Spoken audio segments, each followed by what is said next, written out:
Pak Erik sempat apa ya nge-spill sedikit lah, dia bilang ada, tapi kan nyebut nama gitu ya, dia bilang ada 5 nama dari 4 negara berbeda.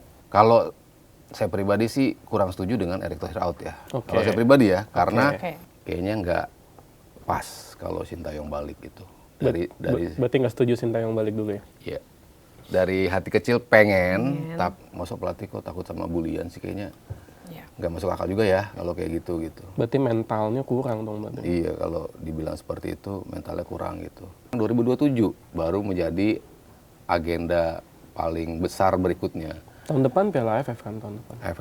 AFF kan katanya nggak diperhatikan, bukan target utama.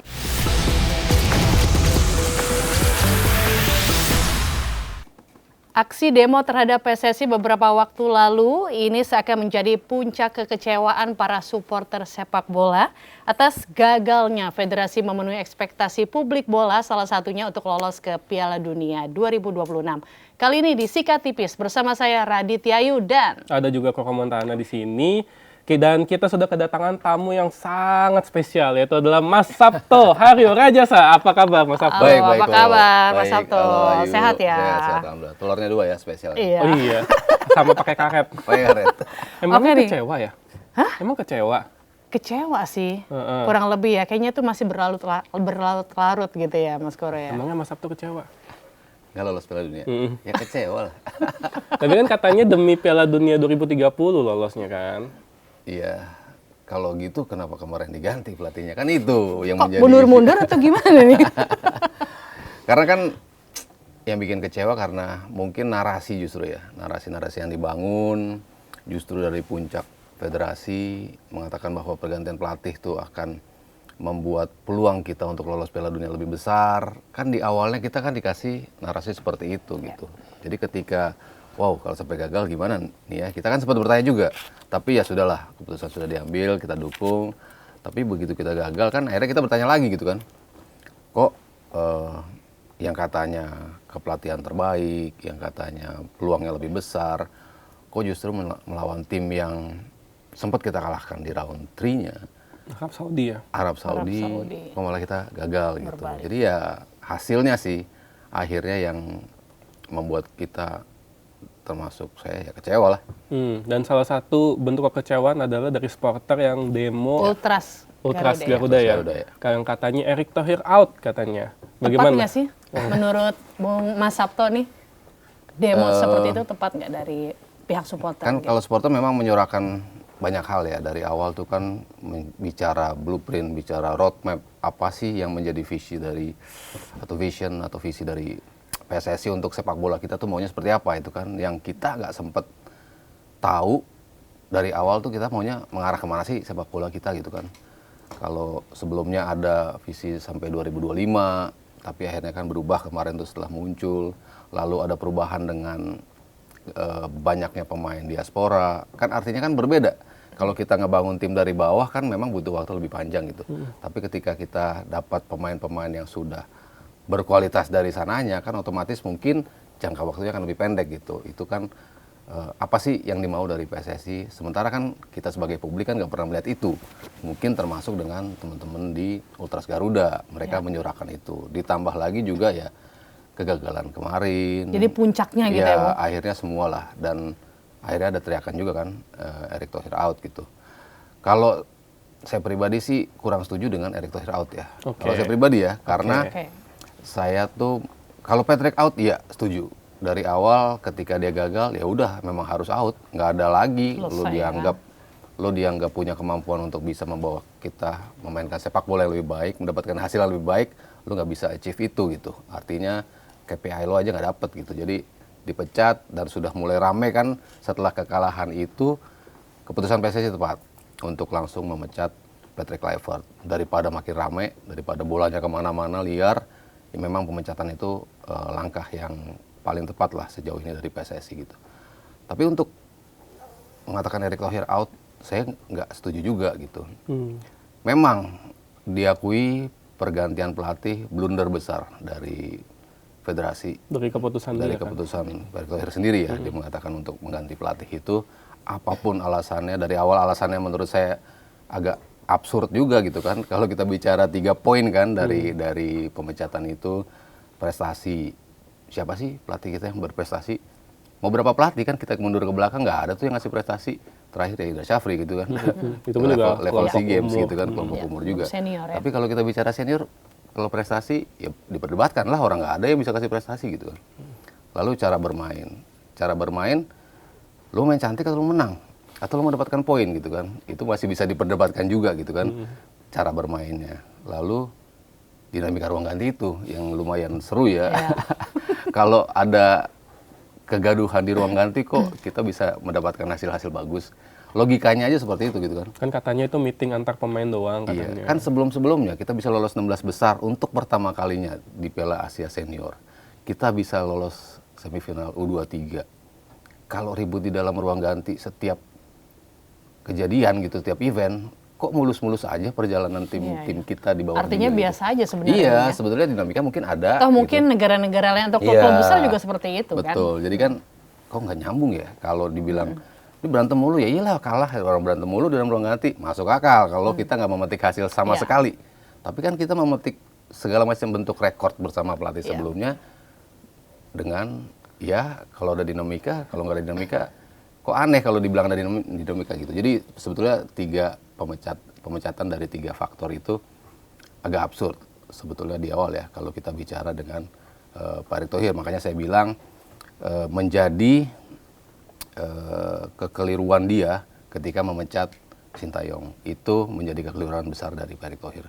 Tapi selebihnya apa yang dia berikan buat timnas kita, dia membuat timnas kita berada di level seperti sekarang. Dari level bermain pun, dari kecepatan kita bisa mendapatkan pemain-pemain, prosesnya ada 3 departemen yang harus atau kementerian yang harus duduk bareng, DPR, Presiden, secepat itu bisa mendatangkan pemain-pemain itu, ya harus diakui itu keberhasilan beliau lah. Networking-nya luas lah ya Pak. Networking-nya luas juga dan nyambung dari semua tuh bisa, pokoknya timnas kita harus kedatangan pemain-pemain ini bisa dia deliver gitu.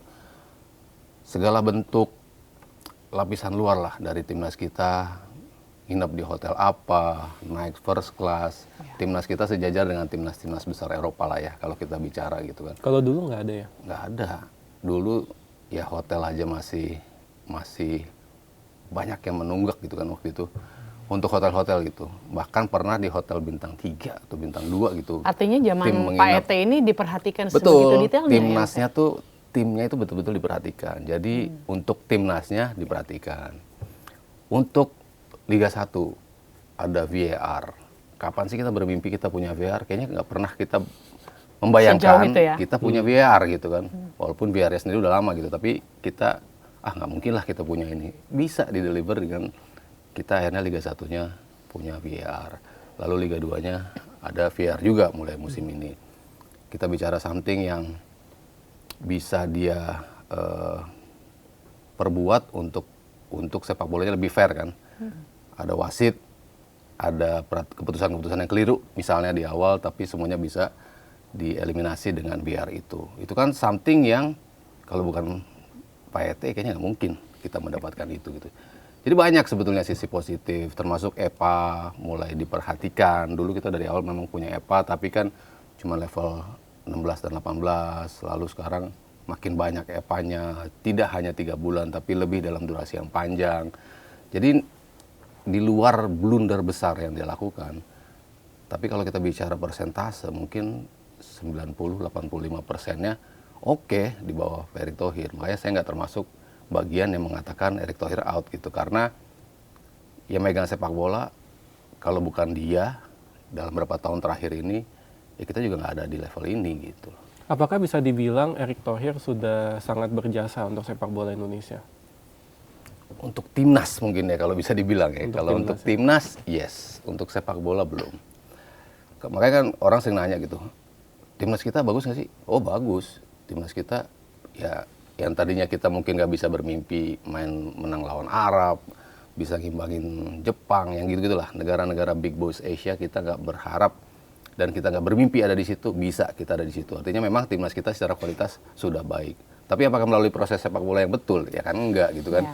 Bukan dari proses dari bawah, kita membuat grassroots yang bagus, lalu kelas umurnya bagus, masing-masing naik gitu dari kelas umur, ya itu kan enggak gitu. Jadi kalau ditanya timnasnya bagus, bagus. Sepak bolanya bagus nggak? Enggak, belum bagus sepak bola kita gitu. Jadi so far mungkin untuk timnas iya Pak Erick Thohir telah melakukan banyak sekali gitu. Tapi kalau untuk sepak bola kita dikit-dikit sudah dibenahi tapi belum bisa dikatakan dia berbuat banyak untuk sepak bola kita gitu. Nah tadi Mas Sabto juga bilang disebut lagi nih ya Shin Tae-yong ini kan STY ini kan masih tuntutan publik nih pengen STY comeback gitu kan. Kalau menurut Mas Sabto sendiri tuh tanggapannya kalau misalkan dia comeback lagi dipanggil lagi gimana dan mungkin nggak sih? Kalau saya pribadi ya sebetulnya pengen Piala Asia 2027 tuh ngebayangin finish dia tuh di situ sesuai dengan target atau kontrak yang selesainya sebenarnya 2027. Yeah. Jadi perjalanan kualifikasi ini di bawah dia, lolos nggak lolos ke Piala Dunia atau enggak, Piala Asia 2027 adalah final project dia lah. Dan dengan tim seperti ini, kita ngebayangin kan sebelum dia dipecat, kita nggak punya Ole, kita nggak punya Joey Polupesi, pemain-pemain Dean James, pokoknya pemain-pemain bagusnya tuh ya belum datang, yang terakhir-terakhir yang melengkapi puzzle kita lah ya. Kita butuh pemain nomor 9, kita butuh goal scorer yang bagus, kita butuh pendamping Tom Haye yang buat tim lebih stabil, itu kan belum ada di era dia. Kebayang nggak kalau waktu itu tim kita, timnya STY udah selengkap sudah ini. diisi dengan nama-nama betul, itu ya. Itu kan yang menjadi bayangan Resep kita. kayaknya. Ya Piala Dunia kan memang nggak artinya otomatis kita bakal lolos gitu. Paling nggak chance-nya bersama dia ada. Lalu misalnya gagal pun Piala Asia 2027 tuh menjadi proyek terakhir dia gitu. Pengennya seperti itu, karena kan kita tidak membayangkan bisa lolos waktu 2023 Piala Asia Senior, kan kita juga berpikir nggak expect sampai sejauh ini ya, sampai ke 16 besar, ternyata kita bisa lolos ke 16 besar dengan materi pas-pasan kan pada saat itu kan. Meskipun ada yang bilang hoki ya lolos ya. Iya, karena kebantu sama tim lain lah, tapi kan emang kita nggak earn itu, kita mengalahkan Vietnam juga yang kita nggak pernah mengalahkan mereka sebelumnya kan, tapi kita bisa kalahkan di situ, artinya something yang kita earn, ada keberuntungan juga, dan akhirnya meloloskan kita ke 16 besar gitu. Kebayang nggak dengan tim yang sudah lengkap seperti ini, dan kita sudah berada di jajaran Big Boys of Asia, kalau kita bicara udah dari round 4 gitu, kebayangnya sih itu dilakukan oleh STY. Di awal, sebelum dia dipecat tuh, kebayangnya itu gitu. Tapi setelah dia dipecat, walaupun secara pribadi, melihat apa yang sudah dia bangun, apa yang sudah dia kontribusikan untuk timnas kita segala macam usia, di hati kecil mungkin pengen gitu dia untuk balik lagi gitu. Tapi ngelihat bagaimana pemecatan itu terjadi, ramainya masyarakat ya, ada yang pro, ada yang kontra, buzzer berkeliaran tuh di era kepelatihan yang si Patrick Kluivert. Bad break up gitu lah ya. Bad break up, bisa dibilang bad break up gitu. Untuk balik lagi kayaknya momennya nggak pas. Momennya, mungkin dia orang yang pas untuk melatih kita, tapi bukan sekarang. Momennya sekarang terlalu riweh kalau dia balik lagi. Takutnya gitu. kalau nggak memenuhi ekspektasi juga berbalik lagi itu gitu ya. Itu pasti. Kalau kita misalnya nggak semulus itu, kan belum tentu orang comeback akan mulus juga. Iya. Ada pelatih yang kerikil ya di tengah-tengah nanti kan. Dan belum tentu akan memberikan prestasi yang sama juga. Lippi waktu itu juara balik lagi sama Italia, nggak bisa juga untuk periode kedua gitu. Artinya belum tentu pelatih yang udah bagus sebelumnya datang akan bagus lagi. Walaupun mungkin kalau kita bicara logikanya, ya dia kemarin udah bisa kok, udah nyambung gini-gini, tapi belum tentu. Ditambah lagi situasi riweh ini. Bosen sih ngeliat sosial media, bolak-balik, ini out, ini in, ini out, ini in. Ini emang udahlah pelatih dipecat di mana-mana. Apa hubungannya juga pelatih dipecat di klub dengan apa yang dia berikan di timnas kita? Nggak ada hubungannya juga gitu kan sebetulnya. Jadi ya untuk situasi sekarang kayaknya nggak pas kalau Shin Tae-yong balik gitu. Berarti nggak setuju Shin Tae-yong balik dulu ya? Iya. Dari hati kecil pengen. Tapi kalau ngeliat situasi. Sama sih ya. Aku juga gitu sih. Secara realistis, jangan deh gitu. Pasti dia akan buat dianya juga, misalnya nanti dia kenapa-napa, tim ini nggak berprestasi, nggak sesuai ekspektasi, legacy yang udah dia taruh, tarnish juga, hilang juga gitu kan, dengan sosial media yang ramai seperti Berarti ini. dengan kata lain, dengan situasi seperti ini tuh, apakah memang menjadi kesulitan PSSI untuk mendapatkan pelatih, Mas? Kan kita menunggu lama banget nih, apakah itu salah satu faktornya gitu dengan masih riwehnya ini gitu, supporter dan lain-lain? Atau jangan-jangan karena keuangan mulai menipis? Kalau keuangan Gak ada sih kayaknya sponsor enggak sih. Nggak ada FIFA Matchday ya, nggak ada tambahan. Ada, tapi yang main U22. Nggak di GBK tapi. Dilanjutin. Terus aja. Banyak nih. Gimana tuh, Mas? Agak bingung juga ya kalau dibilang pembulian itu membuat pelatih nggak mau datang. Masa pelatih kok takut sama bulian sih, kayaknya nggak masuk akal juga ya kalau kayak gitu. Berarti mentalnya kurang dong berarti. Iya, kalau dibilang seperti itu mentalnya kurang gitu. Dan kayaknya kan apa yang menjadi target dari PSSI kan memang harus dipikirkan secara panjang gitu kan. Memang kalau mau lolosnya 2030 sesuai target yang kemarin baru keluar itu. Baru keluar ya. Lalu Piala Asia ingin berprestasi 2027. Memang harus mencari pelatih yang betul-betul tepat gitu kan. Kalau bicara tepat, kualifikasinya kan harus jelas. Kualifikasi, kalau saya pribadi melihatnya, kualifikasi adalah pelatih yang pernah meloloskan sebuah negara ke Piala Dunia. Pernah melatih sebuah negara di Piala Dunia. Sintayong dong. Kualifikasinya seperti itu. Iya, betul. Kualifikasinya sebenarnya udah tepat ya, Bung ya? udah tepat sebetulnya. Tapi nggak selesai. Move on dong, move on. Pengennya kan emang syarat mutlaknya itu. Kalau saya pribadi, ini pelatih knows gimana cara ngebawa tim ke Piala Dunia. Pelatih ini tahu untuk bermain di Piala Dunia tuh dibutuhkan apa. Dan yang plusnya adalah dia mengerti kawasan Asia. Itu menjadi nilai plus gitu. Karena melawan tim-tim seperti apa, memetakan lawan seperti apa, itu kan butuh sosok yang memang mengerti kawasan ini gitu. Makanya kalau minimal kita tahu roadmap Asianya dulu ya, kekuatan ya Asia tim-tim siapa seperti yang akan dihadapi, biasanya seperti Baru apa, kita ke karakternya jenjang lain seperti di apa. Eropa. Betul. Kalau di Afrika kan banyak pelatih-pelatih, mungkin sekarang kan banyak dari negara asalnya gitu. Tapi sebelumnya kan orang-orang Prancis kan. Mostly pelatih-pelatih Prancis adalah karena dia ngerti kawasan situ gitu kan, gimana cara memainkan sepak bola di situ. Makanya muter-muter aja tuh pelatih-pelatih Prancis di kawasan itu gitu. Nah, di Asia pun saya melihatnya kualifikasi yang mutlak adalah itu gitu. Mungkin mencarinya lagi mencoba segala macam analisa, evaluasi segala macam untuk bisa mendapatkan pelatihan tepat. Kenapa nggak buru-buru? Ya karena memang 2027 baru menjadi agenda paling besar berikutnya. Tahun depan Piala AFF kan tahun depan. AFF kan katanya nggak diperhatikan, bukan target utama gitu. Yang kan. ngomong Mas Sabto ya, yang ngomong ya. Jadi Piala AFF nggak penting. Kalau buat saya penting, kan yang bilang nggak penting kan bukan saya. Masih 5 tahun lagi. Iya.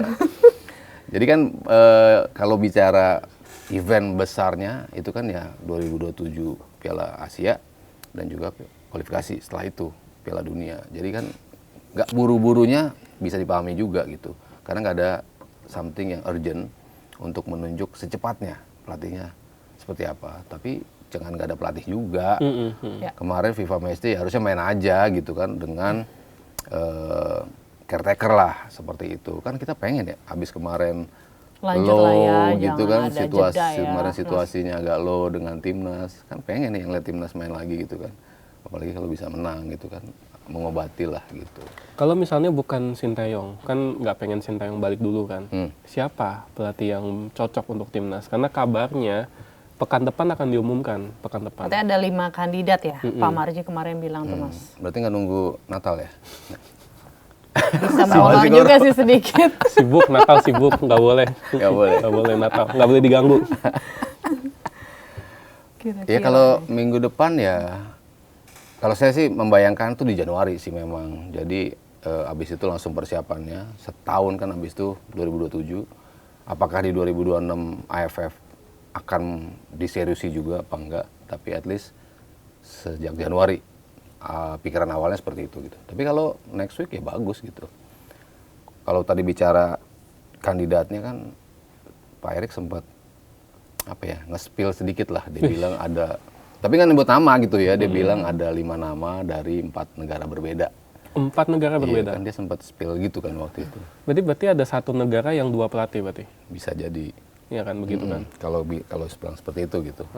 Satu negara ada 2 pelatih yang diincar gitu. Katanya sih seperti itu. Siapa aja tuh Bung? Kemarin kan ke spill-nya tuh Timur Kapadze ya. Itu benar nggak sih? Jesus Casas. Karena katanya Timur Kapadze ke Bali katanya. Mau liburan sih emang ke Balinya. Oh, pemanasan dulu sebelum dipanggil Pak Ete. Sama katanya nonton Super League yang saya dengar. Iya, nah, terus pertanyaannya ngapain nonton Super League kalau buat bukan project selanjutnya kan gitu kan? Kalau dari sekian nama yang paling rame sebulan terakhir lah ya, kita bicarakan Timur Kapadze pasti ada di situ. Lalu Jesus Casas disebut juga ada di situ. Lalu Bojan Hodak masuk nggak? Bojan Hodak walaupun ditepis ya oleh Persib bahwa kayaknya enggak gitu kan. Sama Nggak mau kehilangan juga lah. Iya. Sama Boboto juga nggak setuju. Oh iya, Boboto nggak setuju ya. Kalau dari nama yang paling itu sih Timur Kapadze kalau untuk bicara sepak bola yang lebih panjang. Karena kan apa yang dia telah berikan, walaupun ujungnya meloloskan timnas seniornya ke Piala Dunia, tapi what he built sebelumnya itu kan yang utama. Timnas juniornya dia bisa pegang, timnas dari U19, U20, U23 sampai senior. Artinya dia memainkan atau Uzbekistan memainkan sepak bola yang linear di semua usia. Nah, kita memang butuh pelatih seperti itu. Pelatih yang bisa mengcombine seperti era Luis Milla, seperti era Sintayong yang membangun fondasi itu dari semua kelas usia tuh dia dulu nih yang mau awalnya megang, abis itu dikasih ke pelatih lain nggak masalah gitu. Tapi dia tahu ketika lo ngambil pemain yang muda, gue udah tahu cara main dia karena di level bawah dia udah merhatiin itu gitu. Nah, Timur Kapadze kan cocok banget dengan kualifikasi itu. Selain tadi meloloskan di Piala Dunia belum pernah karena kan debut ya. Itu dia meloloskan di situ. Area ini, area Asia, sama dia tahu gimana membuat sepak bola yang benar gitu secara struktur. Lo memang harus matengin dari bawah gitu. Bawahnya harus seperti apa, naik dan harus linear ke tim seniornya gitu. Jadi ketika ada pemain yang promosi gitu, oh ini bagus nih naik, itu biasa mainnya sama gitu kan dengan tim di atasnya. Naik lagi promosi, ya dia nggak perlu adjustment panjang juga karena gaya bermainnya sama gitu. Dibandingkan pelatih-pelatih yang berbeda. Sama dia tahu budaya Asia ya dia. Ya, jadi dia mengerti kawasan tadi itu. Kawasan Asia, budaya Asia. Jadi dia nggak langsung pulang ke negaranya begitu selesai pertandingan gitu ya. Oh, itu ya. Emang ada yang langsung pulang? Dia suka mancing juga sih. Mancing terus nih Kono nih. Terus ini Mas Sabto, ada yang menarik dari statementnya Pak Marji, Ketua BTN kemarin bilang bahwa 5 kandidat ini, pemilihan pelatih ini akan dilakukan melalui mekanisme yang benar, mengikuti prosedur yang baku gitu ya. Apakah emang sebelumnya nggak benar apa gimana ya, Mas Sabto? Fit and proper. Tepi jurang terus nih ya. Tepi jurang terus. Jurang gini. Kan sempat Iya. memanas waktu itu kan Pak Marji bilang bahwa harus melalui mekanisme yang benar nih gitu. Emang Pak sebelumnya Marji, kemarin Pak terlalu terburu-buru atau gimana? Pak Zainuddin Amali kan juga ngomong ya. Oh iya. Kemarin dia bicara juga bahwa betul. mekanisme pelatih sebelumnya itu memang ada kayak fit and proper test gitu kan. Jadi didudukin tuh. Exco ya, dikumpulin semuanya. Pokoknya orang-orang yang berkompeten untuk menentukan siapa pelatih berikutnya, menilai seperti apa, pemaparan programnya seperti apa, gajinya juga mungkin berapa, itu kan masuk hitungan juga kan. Kalau misalnya, oh ini bagus nih, tapi gajinya nggak masuk kan bisa. Presentasi dulu lah ya. Iya, jadi dia presentasi, dan itu yang dilakukan pelatih sebelumnya dengan Pak Edi Rahmayadi waktu Luis Milla. Lalu ketika Iwan Bule juga seperti itu, mencoba untuk mendengarkan presentasi dari 2 pelatih ini, calon pelatih kan, Luis Milla lagi dan juga Sintayong. Ternyata pemaparan Sintayong lebih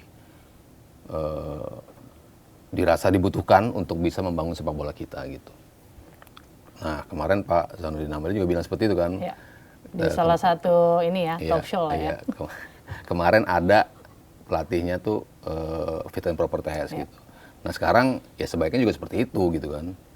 Karena ya itu kita harus melihat kan, lo mau punya program seperti apa sih untuk level youth-nya, untuk transisi ke atasnya lo mau sepak bola seperti apa. Sepak bola seperti apa sih yang mau lo mainkan misalnya gitu. Program-program apa sih yang akan lo berikan ke timnas ini dan targetnya seperti apa gitu kan tuh harus secara detail dijabarkan dengan matang ya. Jangan-jangan ujuk-ujuk datang interview, oke gitu ya. Dan yang datang interview cuma dia sendiri lagi ya. Iya makanya. Berarti harus matang juga gitu langsung ya? Berarti itu ya. Secara aklamasi. Secara aklamasi. Tapi kalau dari banyak nama yang beredar, Mas Sabto sendiri secara pribadi menjagokannya siapa? Antara Timur Kapatse sama Carlos Queiroz sebetulnya sih. Iran ya? Ya, Carlos Queiroz. Iran 3 kali membawa Iran ke Piala Dunia, malang melintang di Eropa juga. Artinya dia dipercaya Manchester United, dipercaya Real Madrid. Asistennya Ferguson ya? Asistennya Ferguson, terus ke Real Madrid juga kan pada saat itu gitu. Ya walaupun 1 musim doang di situ, tapi artinya kan dia punya kualifikasi as a good coach gitu kan, dipercaya oleh klub-klub besar dunia gitu. Ditambah lagi di kawasan ini dia tahu juga know-how-nya untuk bisa meloloskan sebuah negara ke Piala Dunia. Jadi sebetulnya make sense juga gitu. Portugal kan the way they play juga enak juga kan dari sisi permainan. Kalau kita mau bicara sepak bola yang atraktif gitu ya, dia bisa juga menyajikan itu. Iran juga atraktif juga gaya bermain dia. Tapi kan materi Iran udah bagus, Mas. Kita emang kan bagus sekarang materinya. Ya kan? Bagus kok, tinggal bagaimana meraciknya ya kan untuk materi luar kemarin. Kita kan bagus sekarang. Tinggal siapa pelatih di belakangnya kan. Dan bagaimana cara untuk membuat materi pemain kita semakin bagus, tentunya dengan roadmap ya. Yeah. Dan yang rame kemarin adalah roadmap yang udah dimunculin oleh PSSI ya. Bocor apa gimana itu? Nah itu mungkin bisa. Kalau Pak Marjaja bertanya kan? Iya bertanya, kita juga bertanya gitu. Itu saya benar. Jadi cuma 3 lembar itu katanya. Setebal 3 lembar. Iya, ini saya bacain dikit ya. Jadi katanya targetnya adalah lolos Piala Dunia 2030 yuk, bukan 2026 berubah katanya. Ya? Berubah geser. Terus 8 besar Piala Asia 2027 dan 70 besar ranking FIFA di 2034. Ini benar. Dan lolos ke Piala Dunia secara reguler. Iya, secara gitu kan? Konsisten. Iya. Ini benar apa cuma hoax saja ini roadmap ini? Road trip kalau saya bilang. Banyak hal-hal yang janggal sih. Kalau bukan janggal ya, terlalu berani, terlalu bermimpi. Lo menargetkan something only in 5 years gitu. 2030 lo lolos Piala Dunia.